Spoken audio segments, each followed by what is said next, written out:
Julien et moi nous sommes levés avant l'aube pour tenter de faire quelques observations sur la savane, mais sans grand succès.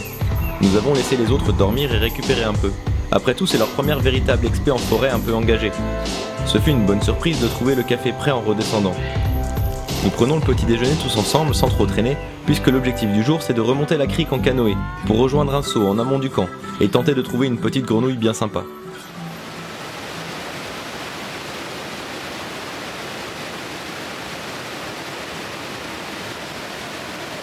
Bon, après la savane roche, deuxième objectif, la Dendrobat Tinctorius.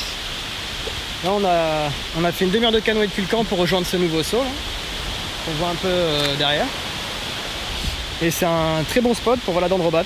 Donc on va essayer de voir en forêt si on en trouve quelques-unes. Typiquement on peut essayer de les trouver dans ce genre d'endroit. Elles aiment bien se cacher sous les bois morts comme ça.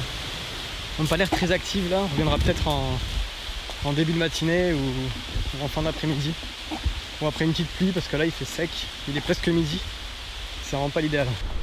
Nous on en avait vu une avec Flo. Mais ouais. Mais elle était, je te dis, elle était juste à côté de son terrier et elle était pas active.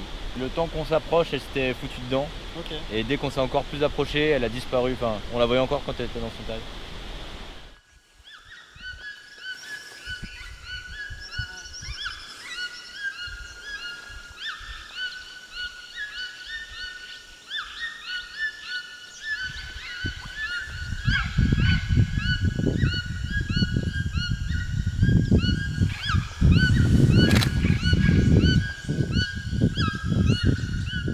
Bon bah c'est cool, on est venu ce matin avec Jus, on a laissé les autres au camp. Ils n'avaient pas encore mangé, ils étaient à moitié réveillés.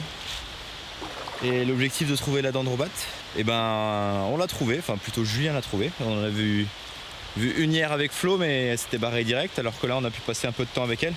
Donc c'est bien chouette, ça fait bien plaisir, on a fait quelques images et tout ça. Et du coup là on était au niveau du saut.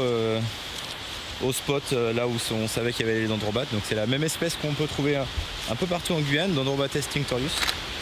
Mais là c'est un morphe qui est super joli, il est beaucoup plus gros, il est orangé, très jaune, très noir. Et c'est vraiment un morphe magnifique, complètement différent de ce que on peut trouver à Caux, voilà, très bleu, très jaune et tout ça. Donc c'est bien chouette, c'est bien la même espèce, c'est juste des morphes différents du coup. Et là on va rentrer un peu plus tôt que prévu parce que Julien a marché sur un truc, il s'est fait un peu mal. Donc ça a l'air d'être un peu profond sous le pied. J'espère que ça va pas trop être gênant pour la suite de l'aventure.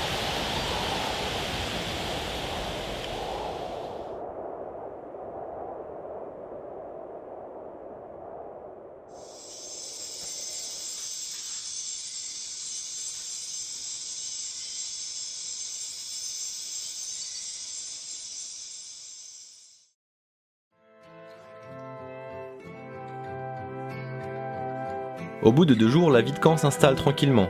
Chacun trouve son rythme, sa place, au cœur de cette nature luxuriante et magnifique.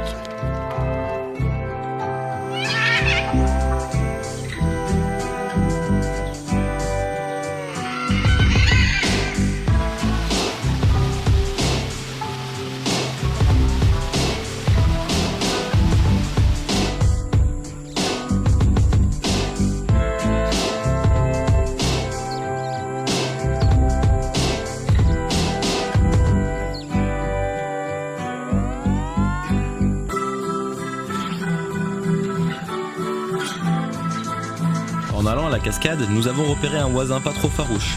Nous profitons de la fin de journée lorsque la lumière redevient bonne pour aller tenter un affût en canoë avec Julien.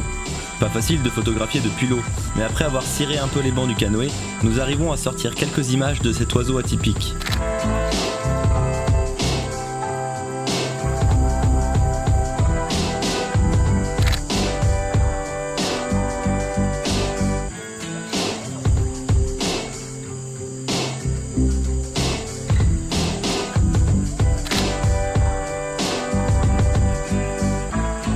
Déjà 5 jours que nous sommes partis et il est l'heure de rentrer.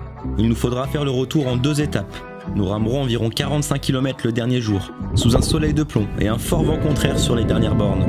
Nous arriverons sur Kourou en début de soirée, fatigués, un peu cramés, mais heureux d'avoir pu faire découvrir à nos amis cet endroit à part.